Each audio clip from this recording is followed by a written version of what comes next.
Welcome and thank you for stepping into this space. Today we begin a journey into one of the most profound archetypal patterns in this wheel of change and evolution. That is a 28th pattern of change and its shadow of purposelessness. This isn't a motivational quick fix. It's a deep exploration of fear, survival, meaning, and the hidden grace awaiting beyond our darkest edge.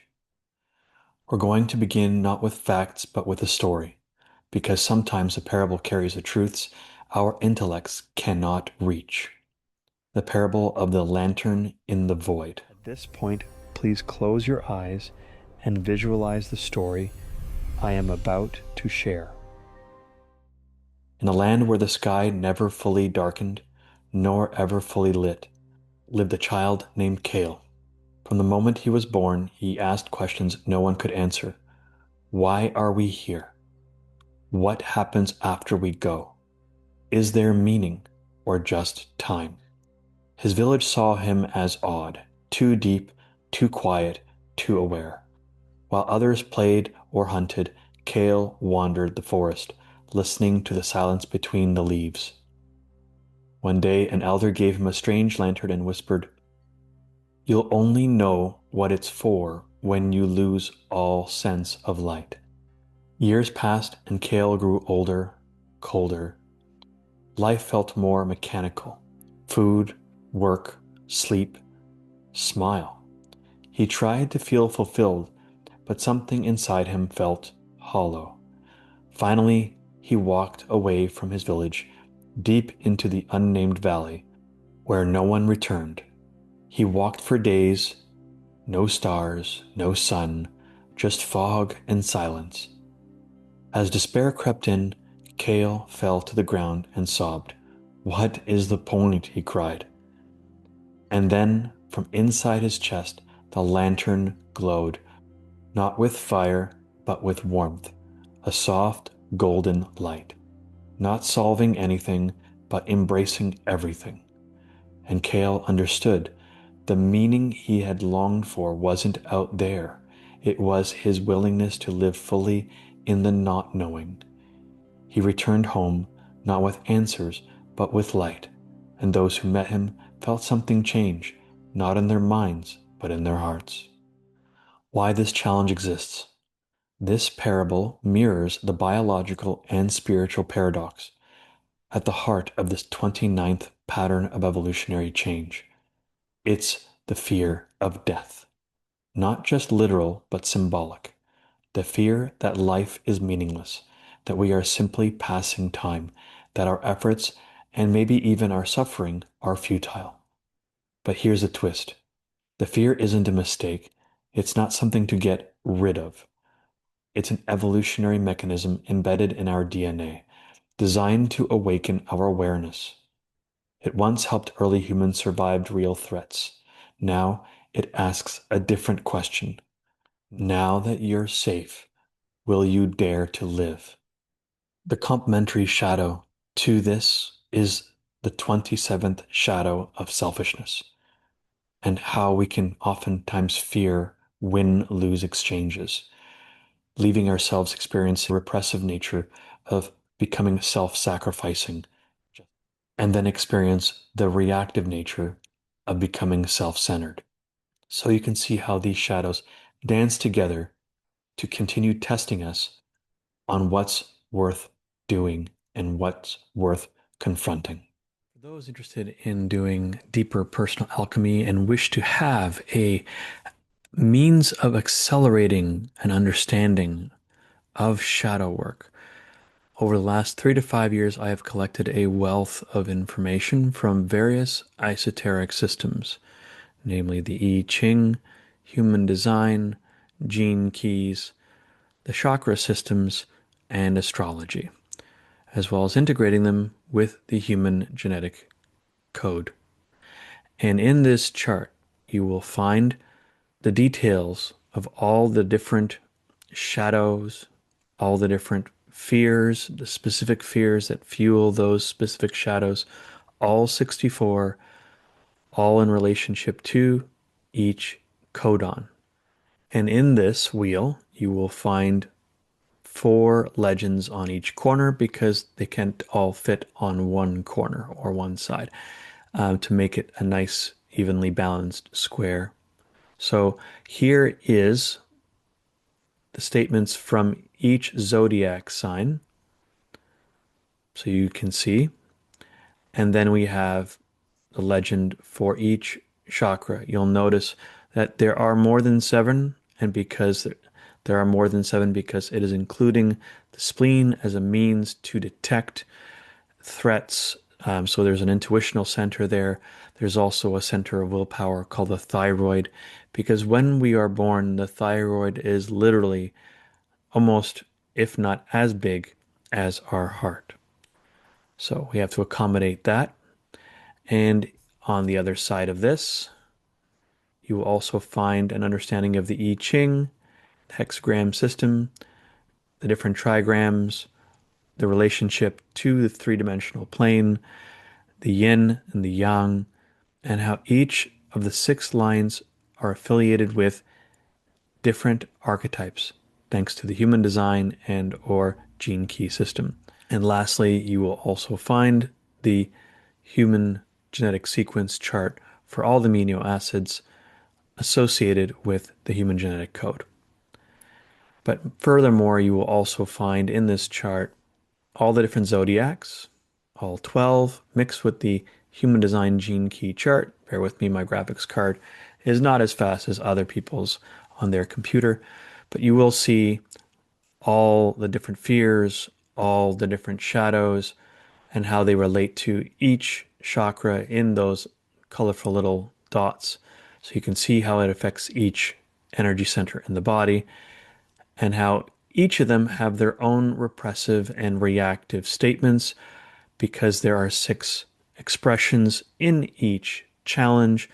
Therefore, you will also find those six lines in there, all with their own repressive and reactive statements, their associated dilemmas from that specific shadow, which eventually will clear up, the gift from making the right choices regularly and practicing that gift with its own unique self-empowerment statement.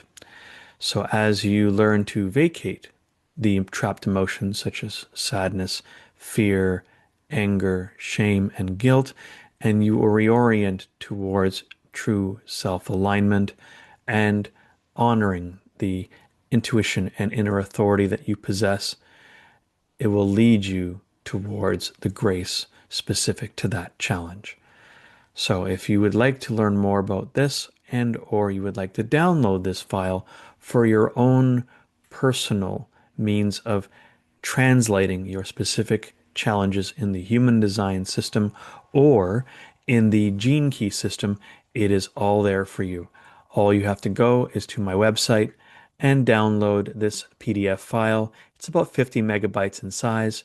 I hope you enjoy this and hope you enjoy this brief glimpse into this massive PDF with all the details about all the specific challenges you'll have in your personal self-realization path.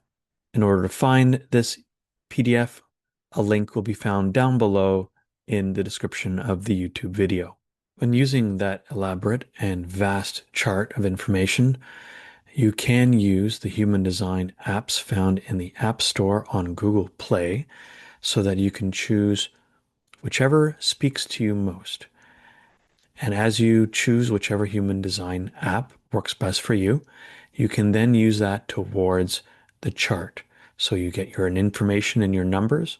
And then after that, you can use the chart as reference. For example, I use the human design app, which helps me see the specific numbers that I need to see in the top right-hand corner. The red are the unconscious. These are the ones that were imprinted when the soul decided to remain anchored in the body about 90 days before you were born, between the second and the third trimester. The black numbers indicate the conscious, more aware challenges that you know you have in your current life, based on your survival challenges and your adversities currently going on in your life. You can also find that same application in the Human Design App Store for iPhone and or iOS. before you start using the chart that you have purchased online. Thank you very much. And if you ever need more information on this and you wanted a free consultation in understanding the current challenges in your life and how it relates to human design, feel free to reach out through the links below. You can also visit thegenekeys.com. There, you will also find a different kind of chart. It relates to the same challenges and same numerical sequences as found in the I Ching and human design. And there you'll be able to find a free profile link where you can then enter in your personal information in this field and then have a look at your specific gene key profiles and understand your genus sequence, your Venus sequence in opening up your heart, your love sequence, prosperity, and finding inner harmony. Thank you for watching this short introduction into the Wheel of Evolutionary Change and the chart that I've shown you in brief. And hopefully through those apps and through this PDF, you will find a way to decode the challenges you face and understand how to make the best choices for you and everyone you were meant to impact positively in your life. Now back to the shadow work and the evolutionary change in this video. The evolutionary part of this alchemical shift. From a biological perspective, this shadow serves a clear function. The 28th pattern of change sits in this Scorpio archetype, which is about true deep desires, the gate of depth of testing and transformation. It was meant to alert us to danger and, more importantly, to help us assign value to what's worth facing danger for. But as the external world changed, the fear became internalized. We no longer fear predators, we fear purposelessness. We fear mediocrity. We fear not mattering. This is not a personal flaw, it's a collective rite of passage, a call to become conscious of one's fear and to learn how to dance with it, not run from it. This shadow manifests in two ways: the repressive hollowness, where we may feel numb, we go through the motions, we may have success, but there's no fire. We protect ourselves from disappointment by expecting little or nothing from life. We shrink from depth, believing it's better not to feel than to feel and fall. The reactive part, gambling, where one may chase risk, seek thrills, go all in or implode. One believes if they're not pushing limits, they're dying inside. But underneath that intensity is avoidance. Avoidance of silence, of stillness, of the void. In both expressions, the same fear lives, the fear that nothing truly matters. And yet, that very fear is the gateway, because when we stop running, when we turn and face the void, that's where the light begins. The purpose of this challenge is not what we think. This specific pattern of evolutionary change isn't here to define purpose by job, title, or achievements. One's purpose is to live deliberately, to be present in the face of the unknown, to make peace with the mystery, and in doing so, become a source of light for others still searching. The gift from transmuting this shadow is the gift of totality. It's not the absence of fear, but the willingness to include it and still live, still love, still create, still show up. Transitioning from the fear of the shadow to the grace of embodying one's sense of immortality and why it matters. Every challenge holds a grace, a divine grace that emerges when shadow is fully integrated. And in this 28th challenge lies the grace of immortality, not in the physical sense, but in consciousness. When you live fully without holding back, your essence becomes timeless. You enter the now so deeply that fear dissolves. And from that place, your energy ripples out. Your presence nourishes others. You become a mirror for what's possible when we no longer let fear drive the story. So the next time you feel the void rising, don't run, just breathe. Place a hand on your chest and remember Kale's lantern. The light comes when we surrender to living fully. If this message stirred something in you, sit with it. Don't rush into answers. This challenge is here to walk with you through all of these 64 challenges of evolutionary change, one shadow at a time, honoring the sacred intelligence within each of us. For today, just try this task. Stay present with the fear. It's our teacher, not our enemy. It's here to help us orient towards what's worth living for. Thank you for being here with me and watching this video in its entirety. If you feel called, like this video, subscribe to it if you want more insight, wisdom, and understanding of how to transmute your shadows. And share your reflection from your contemplation in the comments. And remember, as always, you are not broken, you are still becoming. Down below in the description, you'll also find a means to contact me through email if you want to schedule a one-on-one free 45-minute consultation session. There will also be a link to my website so you can gather more information about me, as well as links to support groups and resource folders that are tied to those support groups. One of them being divination systems, the next one being emotional intelligence and mastery, and lastly, emotional trauma release group. All of those groups address three key factors of healing, growing up, and then showing up for each other.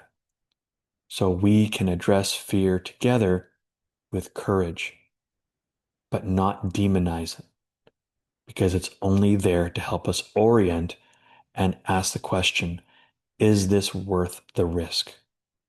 God bless you on your journey. Namaste and good life to you all.